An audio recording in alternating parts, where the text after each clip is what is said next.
I want to speak about why good restaurants in Vermont have gone under, had to close. And it's triggered by this month's closing of a spot that I've been to.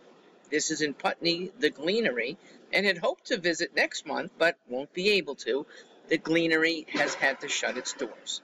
And there is a culprit here. It is government. It is government that does not care about helping small businesses and actively hurts. Go back to, 3 years ago, where forced inflation, that was Biden's doing, okay, very clear that he was going to inflate.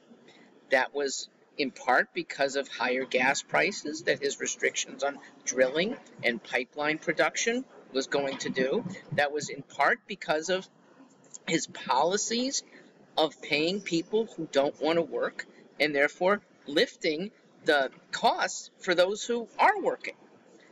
Inflation has affected food prices dramatically. It is buried in those statistics that have all sorts of other goods. But you know when you go to the store that compared to 3 years ago, inflation is 30 to 50% higher on most food products. Transportation is behind it. Labor costs are behind it. The cost of renting places is behind it. So it's very hard for a restaurant to keep up. But it got even harder with COVID restrictions. Notice, I don't use the term COVID. I term it COVID restrictions, which came from government and forced people to alter their habits.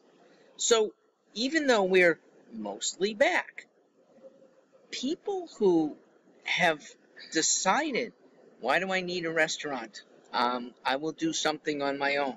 People who've gotten fearful because of dining amidst other people. Look, there are still people wearing masks, and there's an unwarranted fear, but where did it come from? State after state after state, whose administrators shut down in the name of a panic that was proper for 85-year-olds with multiple comorbidities, wasn't proper for anyone else. And what could have been, yes, a 15 days to slow the spread had turned into many, many months. We're getting close to 5 years now. Ladies and gentlemen, when government removes itself from involvement in our social lives and our business lives, we almost always prosper. And just in case a business doesn't, it's on them or something else, not the government, that we are in fact paying for. I'm Mark Stewart.